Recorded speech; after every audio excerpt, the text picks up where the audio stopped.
Wijayanti akan menemani Anda dalam 30 menit ke depan. Tentunya dalam program Talkshow Kata Kita. Pemirsa yang berbahagia, dimanapun Anda berada, baru-baru ini Dasar Hukum Pidana Indonesia memuat draft terbaru yang memberikan dorongan pro dan kontra dari semua kalangan. Dasar Hukum Pelindung Rakyat memberikan wajah baru yang berbanding terbalik dengan demokrasi, dari rakyat, oleh rakyat, dan untuk rakyat. Bahkan memberikan wadah untuk meluaskan berpendapat, tetapi akhirnya dibatasi oleh sebuah pelindung sendiri. Baik pemirsa, di studio ini saya kedatangan tamu yang spesial. Mari kita sambut narasumber yang pertama kita, ada Ibu Mila selaku Menteri Hukum Tata Negara. Dipersilahkan.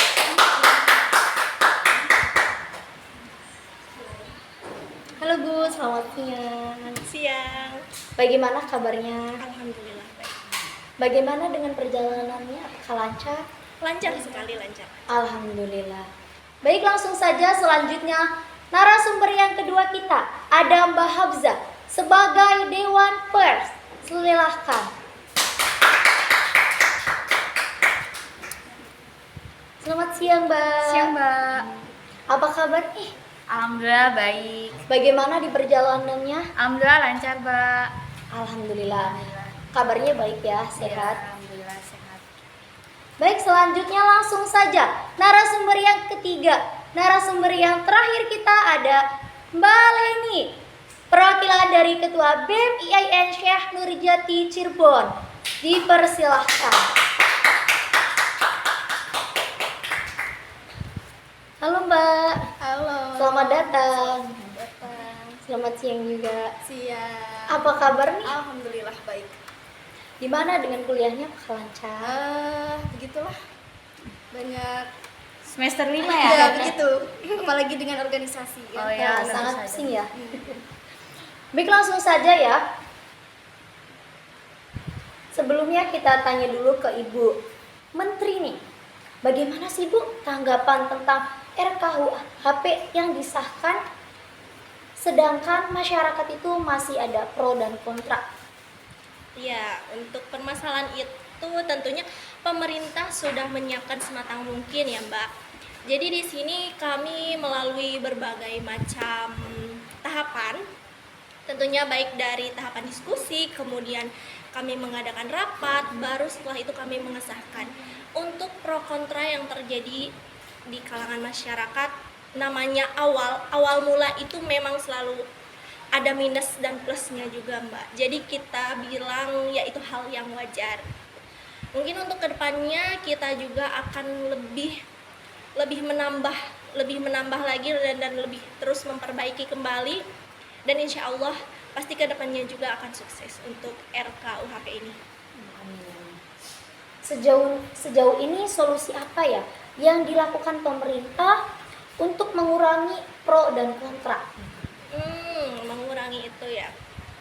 Ya, untuk seperti yang tadi juga saya jelaskan kan, kalau untuk mengurangi pro dan kontra ini tentunya kita para pemerintah memberikan suatu keyakinan yang memang agar diterima oleh masyarakat. Seperti halnya kita RKUHP yang kita sahkan ini, kita yakin bahwasanya ini akan berjalan dengan lancar, dan tentunya masyarakat juga nggak perlu khawatir apapun, karena memang Indonesia ini kan negara hukum yang mana kita itu mencari keadilan. Tentunya ini pasti adil untuk semuanya dan teruntuk masyarakat juga. Seperti itu. Baik, terima kasih. Selanjutnya kita tanya nih untuk Dewan Pers, bagaimana Bu tanggapannya itu tentang RKUHP yang disahkan, sedangkan masyarakat itu masih banyak pro dan kontranya?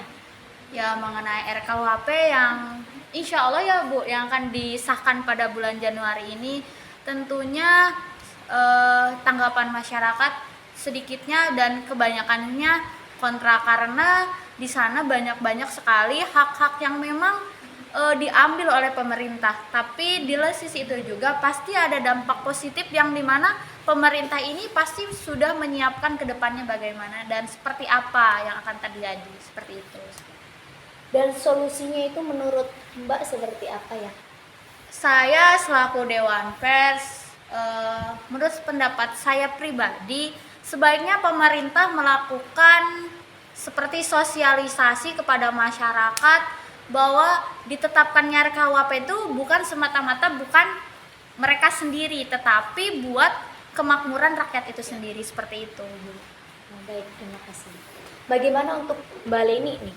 Bagaimana sih tanggapan tentang RKUHP yang disahkan sedangkan masyarakat masih banyak pro dan kontranya?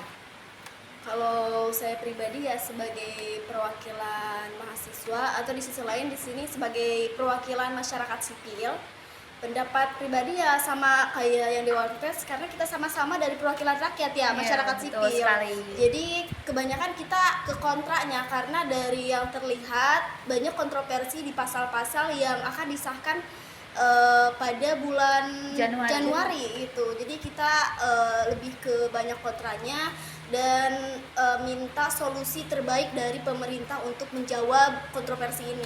Gitu. Menurut Mbak Leni, bagaimana solusinya itu untuk mengurangi pro dan kontra? Kami hanya berharap pemerintah mendengarkan suara kami, itu saja. Oh baik, terima kasih ya. Sangat bagus sekali ya untuk jawaban-jawaban narasumber kita tiga ini, sangat hebat sekali. Langsung saja ya, baiklah, untuk menghangatkan suasana, mari kita buka pertanyaan untuk Ibu Mila terlebih dahulu selaku pemerintah.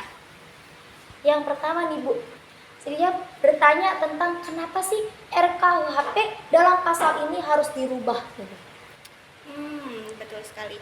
Nah, pentingnya kita para pemerintah mengubah RKUHP ini karena ketertinggalannya hukum yang ada di Indonesia, yang mana hukum itu bisa melindungi hak-hak kita selaku manusia.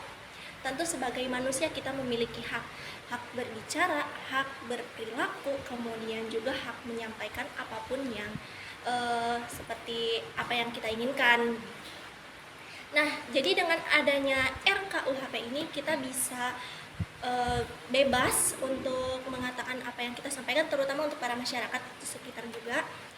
Jadi kita menginginkan hal ini tuh agar Indonesia yang terkenal negara hukum ini benar-benar seimbang dengan hukumnya. Gitu, Mbak. Oh, seperti itu. Baik, Bu, terima kasih.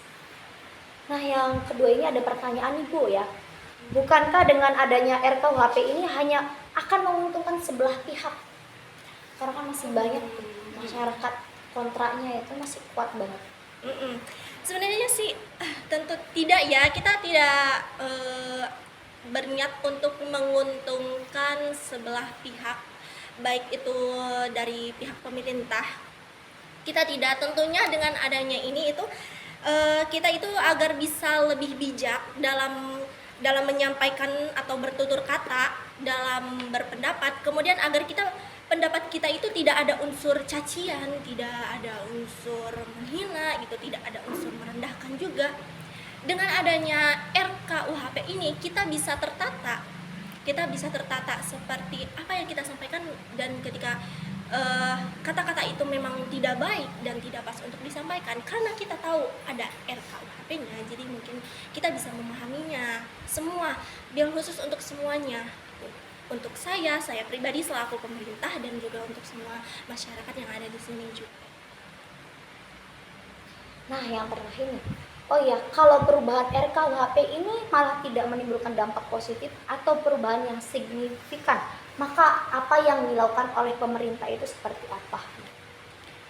Justru sudah saya katakan seperti yang tadi dari awal ya, kita tuh sudah memantapkan keputusan ini, kita sudah benar-benar secara matang berpikir, dan juga kemudian dari tadi sudah saya ucapkan juga, kita melalui sidang, kita melalui rapat sebelum kita sahkan, sebelum kita mengiyahkan gitu kan, kita sudah ada rapat terlebih dahulu, apa plus minusnya, apa positif negatifnya, seperti itu. Dan kita lihat setelah kita amati, ternyata memang ini memang saya yakin pasti berdampak positif. maka kita pilih, oh iya kita fix untuk memilih ini, seperti itu. Tidak, jadi tentunya untuk masyarakat itu kita pasti bakal merasa lebih untung gitu. Tentunya kita bakal lebih untung dan kita juga nyaman setelah adanya RKUHP ini. Tentunya pemerintah itu sudah berpikir, benar-benar berpikir matang, tidak ada unsur apapun, dan kita pure untuk masyarakat. Nah, menurut Ibu yang dijelaskan tadi kan itu kan ada dalam hal untung tuh ya. Bagaimana sih Bu? Untungnya tuh dalam apa? Untuk masyarakatnya tuh dalam apa? Tentu untungnya untuk bagi para masyarakat itu di sini kita bisa seperti untungnya dari masyarakatnya, kita bisa memahami hal-hal apa yang bisa menurunkan martabat para pemerintah, baik tidak hanya pemerintah ya Mbak, maksudnya dari kalangan masyarakat juga kan. Kita masyarakat itu memiliki, ada yang bermasyarakat yang memiliki kelasnya juga kan, ada kelas betul. Atas gitu, seperti pemerintah juga kan, betul, ada kelas atas kemudian. Nah di RKUHP ini jadi menguntungkan tidak hanya untuk pemerintah saja, tapi menguntungkannya juga untuk masyarakat. Jadi masyarakat itu paham bahwa memang kalimat yang kata-kata atau yang kita lontarkan baik langsung maupun tidak langsung itu tidak baik. Jadi masyarakat itu paham dan kita bisa menempatkan ke kelas mana kita menyampaikan pendapat itu. Gitu. Seperti halnya seperti itu, Mbak. Oh, baik. Terima kasih Ibu ya. Baik pemirsa, itu tadi sekilas pertanyaan mengawali perjumpaan kita. Jangan kemana-mana, tunggu sesaat lagi lanjut dan tunggu saja dari Talkshow Kata Kita.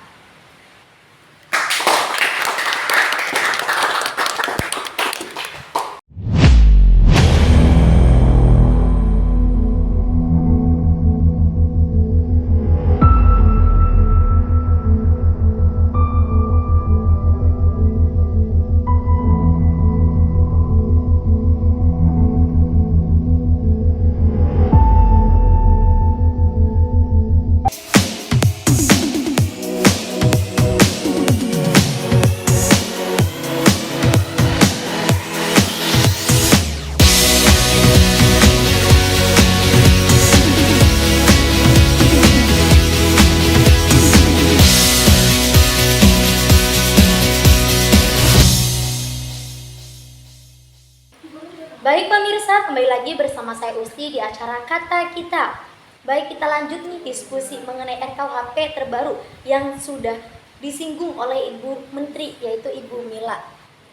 Sebelum melanjut acara selanjutnya, ke pertanyaan selanjutnya, mungkin untuk Ibu Menteri, Bu Dewan Pers dan Mbak Leni boleh diminum terlebih dahulu hidangannya. Baik, Mbak, terima kasih. Ya.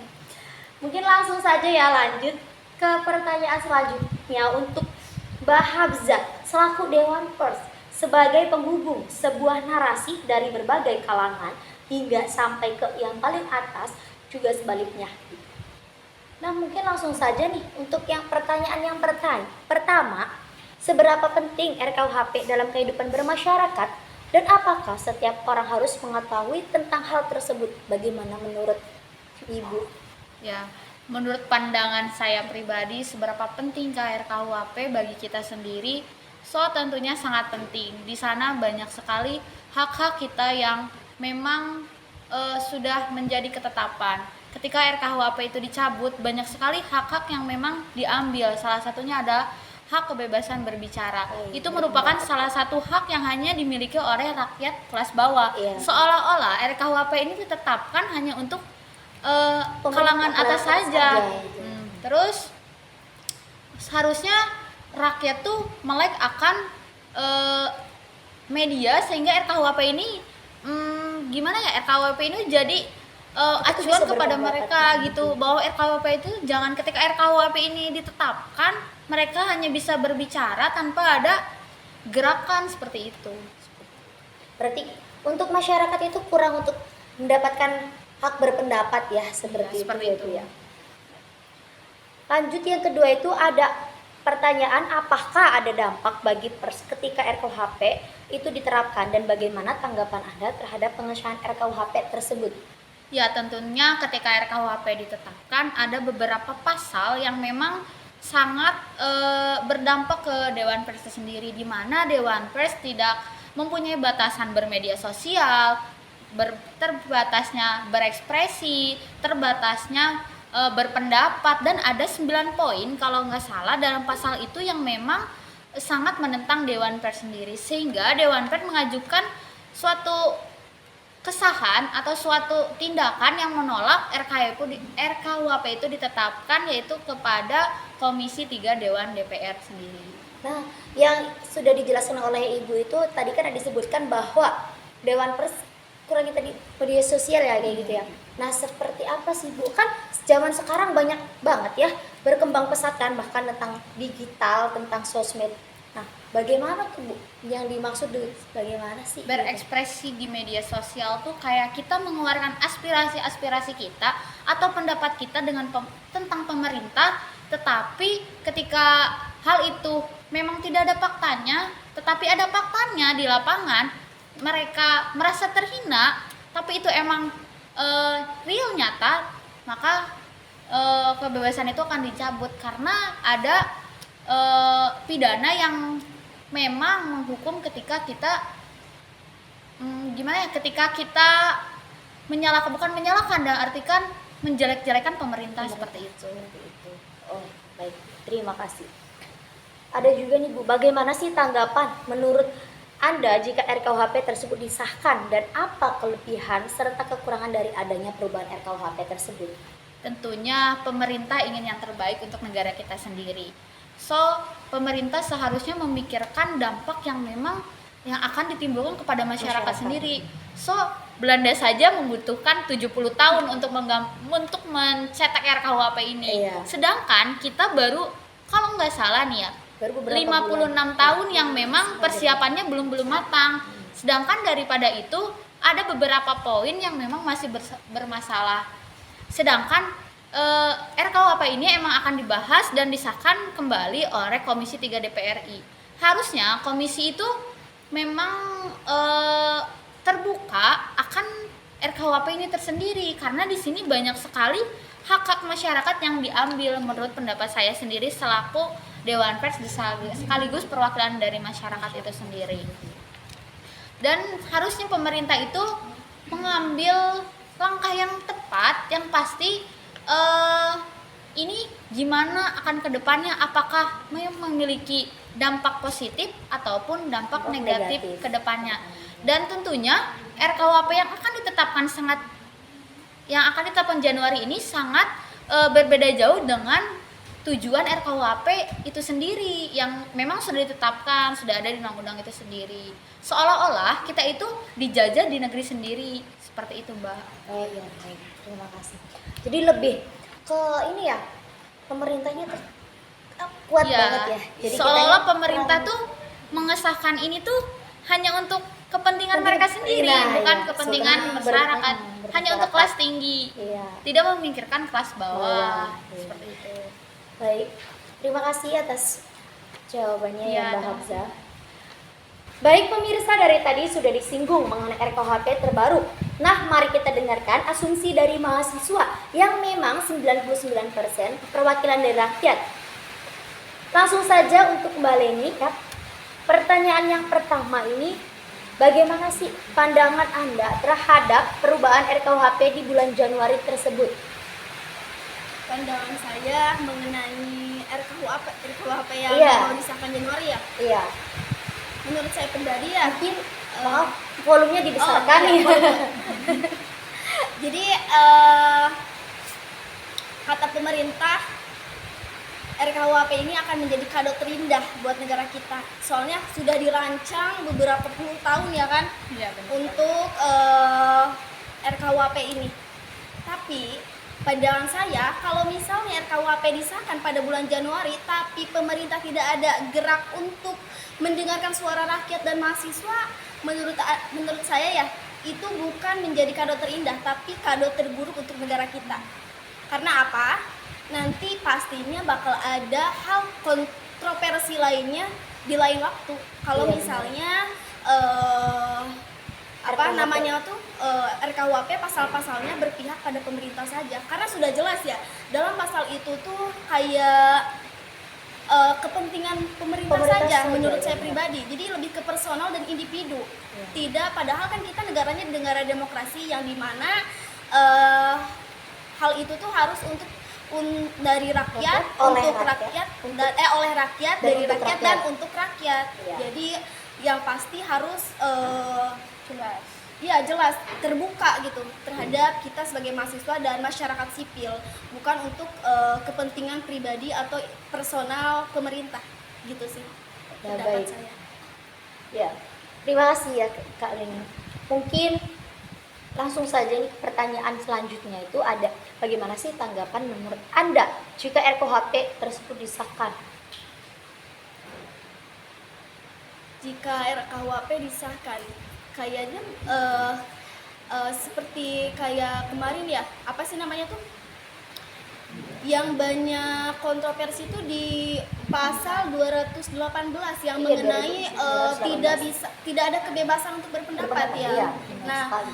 itu kan kayak lebih memperlihatkan untuk pemerintah saja, yang dimana pemerintah itu memang target kritisi dari masyarakat sipil dan mahasiswa. Iya. Bahkan kalau misalnya ini sebelum disahkan ya, sebelum disahkan atau masih jadi draft saja, belum disahkan, pemerintah sudah jelas banyak yang mempergunakan untuk kepentingannya sendiri. Bahkan ada nenek-nenek bukan untuk niat menghina atau apapun, dia sampai dipenjarakan. Itu baru draft, apalagi kalau udah disahkan gimana? Nanti nasib masyarakat kecil kayak gimana gitu. Iya, bakal Saya banyak kayak banget prihatinnya itu ke situ gitu Iya, ya. banyak banget Kalau misalnya korbannya. kita lihat nantinya ke depannya kayak gimana. Jadi intinya saya berharap suara kita itu didengar oleh pemerintah. Gitu. Ya, setidaknya kita itu bisa berpendapat ya untuk tentang RKUHP ini, dan pemerintah juga harus bisa Mendengarkan. menerima dan mendengarkan Mendengarkan asumsi-asumsi asumsi dan masyarakat gitu ya Bu ya.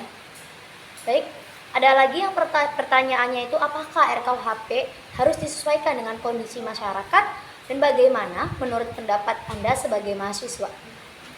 Kondisi masyarakat sebenarnya kita kita jangan lihat dulu aja ke kondisi masyarakat, tapi kita lihat di Undang-Undang Nomor 12 kita Indonesia memiliki undang-undang kan. Iya. Nah, di Undang-Undang Nomor 12 itu bahwasanya untuk membentuk suatu undang-undang dibutuhkan adanya keterbukaan dan partisipasi publik. Itu untuk negara demokrasi.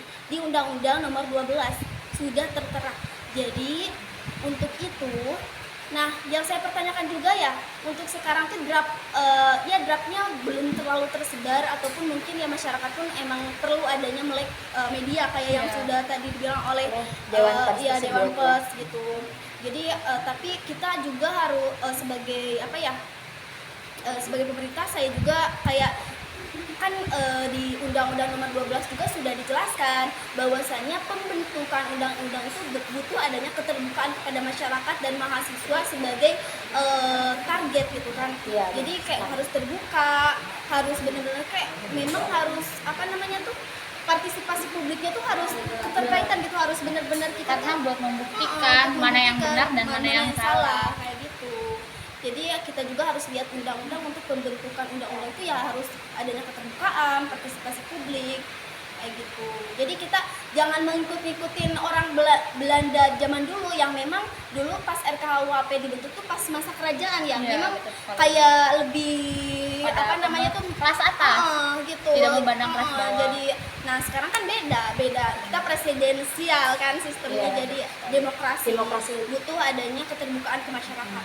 Itu asumsi yang lainnya juga, gitu. jangan pemerintah saja gitu ya. Gitu. Baik, mungkin terima kasih atas jawabannya ya Kak Leni. Mungkin seperti itu saja. Bagaimana untuk Ibu Menteri, barangkali ada tanggapan untuk Dewan Pers dan mahasiswa yang sudah menjelaskan sedetail mungkin tentang RKUHP terbaru ini? bisa dibilang seperti keluhan ya dari para masyarakat dan juga Dewan Pers, ya memang kami dari pihak atau saya selaku perwakilan, saya pun memahami karena saya sebagai Menteri Hukum Ketatanegaraan tentu paham bahwa kita memang ingin hukum ini terlihat adil, benar kan? Iya, betul sekali. Tidak hanya adil untuk pemerintah dan juga itu adil untuk para masyarakat juga. Iya. Tentunya gitu. Yang mungkin saya pahami dari KUHP ini dan dari para Maaf, wakil masyarakat. Oh iya, untuk para wakil masyarakat juga ya. Di situ untuk hal seperti yang tidak ada izin berpendapat bagi para masyarakat itu sebenarnya maksudnya bukan berpendapat untuk seperti mengemukakan seperti teman-teman yang tadi dijelaskan ya. Hanya di situ maksud berpendapat itu adalah tidak berpendapat secara buruk. Kan ini judulnya RKUHP ini mencela pemerintah, benar kan? Maksudnya di situ tuh berpendapat dengan unsur mencela pemerintah. Jadi makanya kita itu memang bisa dibilang gini loh Mbak, kita tidak memberikan pendapat itu bukan tidak memberikan pendapat yang pure ke pendapat apapun, tapi pendapat yang unsur mencaci dan juga merendahkan pemerintah, seperti itu. Untuk jika pendapat yang seperti tadi dibicarakan oleh Dewan Pers dan juga oleh mahasiswa, saya bisa terima sebagai pemerintah, sebagai perwakilan saya menerima hal itu. Begitu, jadi tidak ada permasalahan dari diri saya.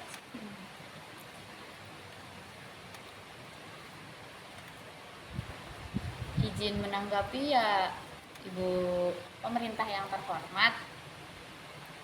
Jika yang dimaksud mencela, merendahkan pemerintah itu akan dihukum apabila ada seorang menteri contohnya berjualan minyak seperti yang kemarin sudah ada beritanya, menteri yang berjualan minyak ya anaknya, apakah itu tidak termasuk pencemaran gitu, pencemaran harga diri martabat dia sendiri sebagai anggota DPR. Dan kita ambil lagi contoh, Anda tahu Deddy Mizwar, dia sering sekali membantu rakyat-rakyat kelas bawah yang memang bukan tugasnya di sana.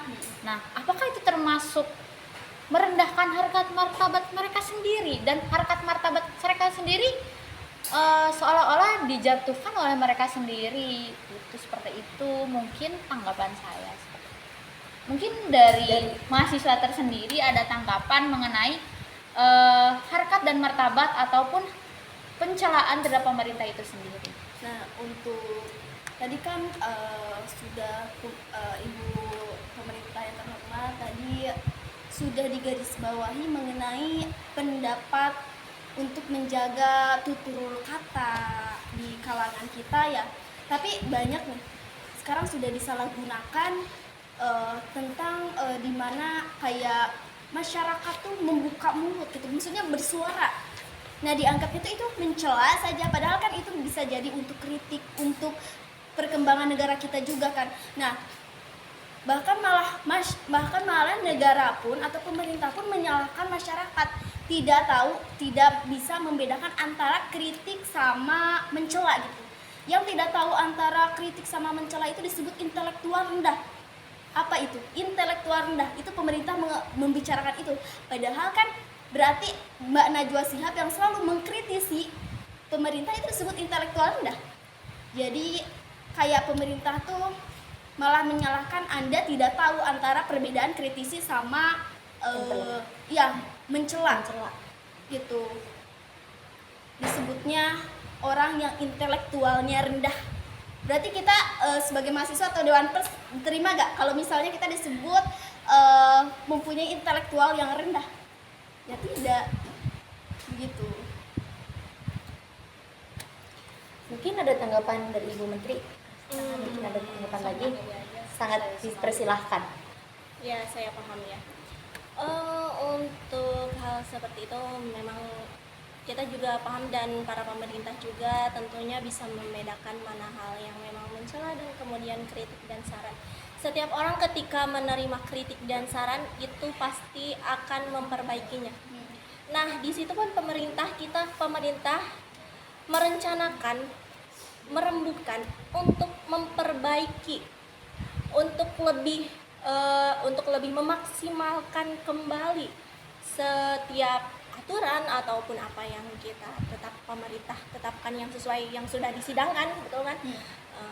Agar itu bisa bermanfaat juga untuk masyarakat. Jadi maksudnya itu pemerintah itu bukan berarti kita para pemerintah tidak bisa membedakan hal mana kritikan ataupun tidak, karena kami juga sudah memiliki rencana untuk memperbaiki kedepannya dan terus memperbaiki kembali. Sebenarnya hal itu untuk siapa sih? Enggak cuma untuk masyarakat, tapi untuk seluruh rakyat Indonesia juga kan. Kita semua ada tinggal di Indonesia, tentunya ya masyarakat maupun pemerintah juga kita ya bersatu bersama ya untuk siapa? Untuk negara, bukan untuk pribadi. Seperti itu, Mbak. Jadi saya harap pemerintah berharap bahwasanya masyarakat baik itu dari kalangan dewan pers maupun mahasiswa atau para pedagang dan lain sebagainya itu tidak salah paham atas apa yang pemerintah tetapkan,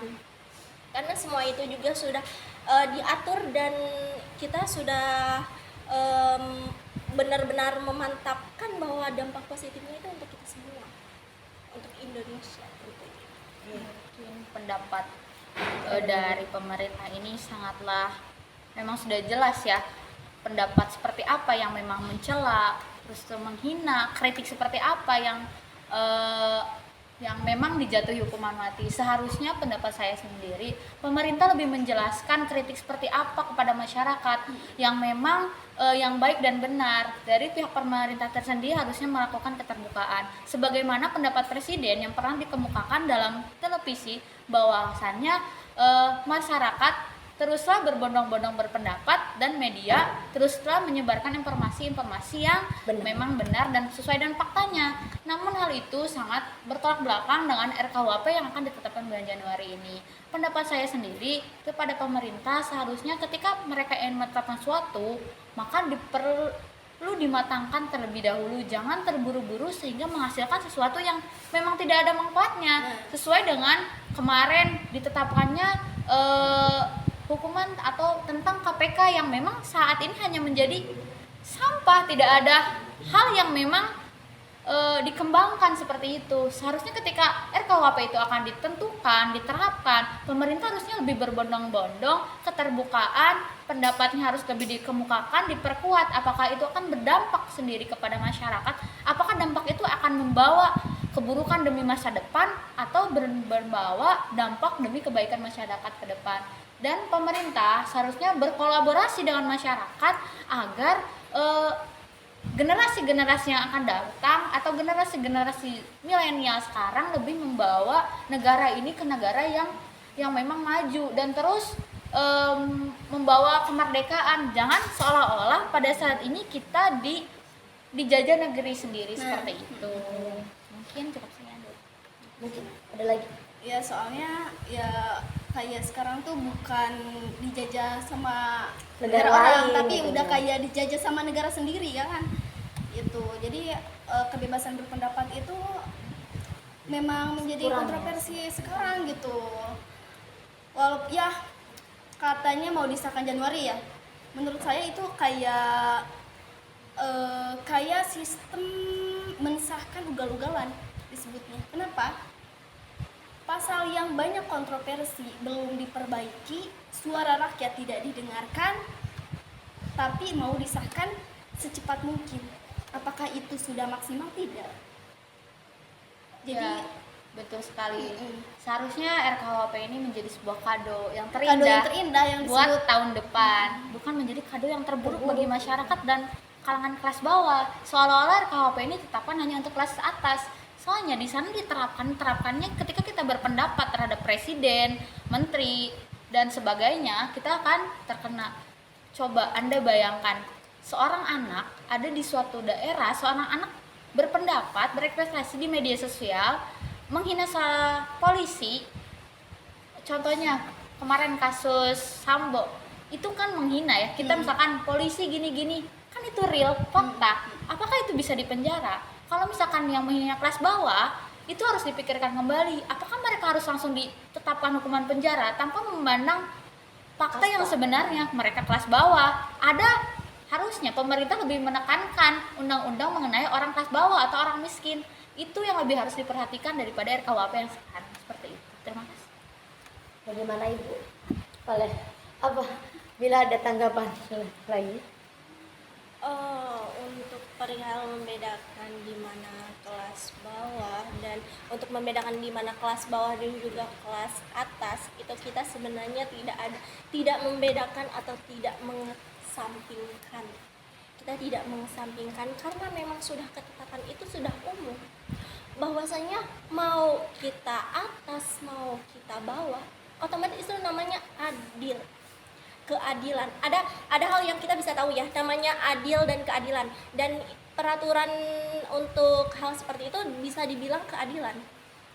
Adil itu seperti saya contohkan ya, mohon maaf apabila saya contohkan, seperti halnya adil kita memberi 4 minum air minum ini, akan tetapi 4 yang kita beri namun ukurannya isinya itu berbeda-beda. Itu bisa dibilang adil karena jumlahnya 4 dan jumlah kita ada 4 orang kan. Namun untuk keadilannya itu tidak ada karena jumlah airnya itu berbeda-beda. Itu adil namun tidak ada keadilannya. Tapi di sini kita menetapkan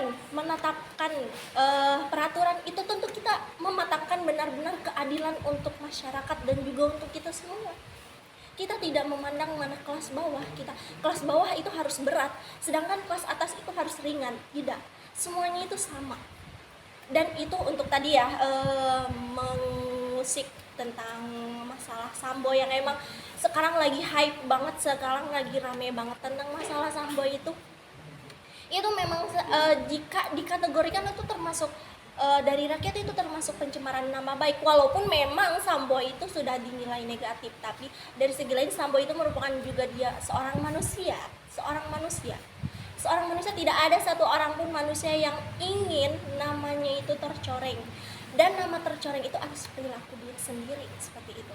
Walaupun memang benar faktanya dia memang bersalah dan mungkin karena rakyat berpikir bahwa Sambo itu salah, ya sudah kita salahkan, kita cela, kita hina, dia memang salah, dia nggak bisa. Sebenarnya itu salah, karena biarkan saja hukum yang memberikan dia pelajaran. Kita cukup selaku rakyat, kita hanya cukup seperti hanya mendoakan kepada yang berduka ataupun bagaimanapun.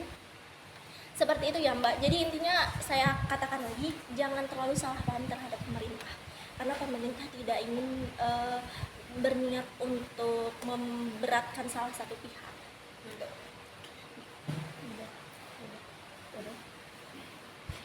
Tetapi dalam yang Ibu sebutkan tadi tentang keadilannya, nah tapi kan masyarakat juga masih merasa kalau dirinya itu banyak kontranya gitu ke dalam keadilannya itu seperti apa? Kurang cukup, masih kurang cukup gitu. Nah, seperti apa sih yang dikatakan oleh Ibu keadilan dalam bermasyarakat? Kan dalam Pancasila juga disebutkan ya, keadilan sosial bagi seluruh rakyat Indonesia. Nah, harusnya itu pemerintah juga memikirkan masyarakat dan harus seadil-adilnya. Nah, apakah pemerintah itu sudah memberikan keadilan seadil-adilnya untuk semua masyarakat yang ada di negara kita ini? Untuk kami pemerintah, saya selaku pemerintah yang saya lihat sendiri, tentunya bagi saya pemerintah itu memang adil, memang sudah adil, karena kita memang sudah seperti diberikan suatu sumpah. Pemerintah itu sudah memiliki seakan sumpah bahwa kita itu harus melayani rakyat, benar-benar harus melayani rakyat. Seperti itu. Baik, ini terima kasih atas tanggapannya Bu Menteri dan juga Dewan Pers dan juga Mbak Lenia sebagai mahasiswa. Semua jawabannya keren, hebat, dapat dipahami dan mungkin cukup sekian. Sayang sekali pemirsa, untuk waktunya udah habis. Waktu kami menemani pemirsa telah habis. Tapi jangan khawatir, besok kami akan hadir kembali pada jam tayang yang sama hanya di DTV. Tak lupa kami ucapkan terima kasih berkenan hadir dan meluangkan waktu untuk yang datang ke studio ini. Akhirnya saya Usti pamit undur diri. Selamat siang dan selamat beraktivitas kembali.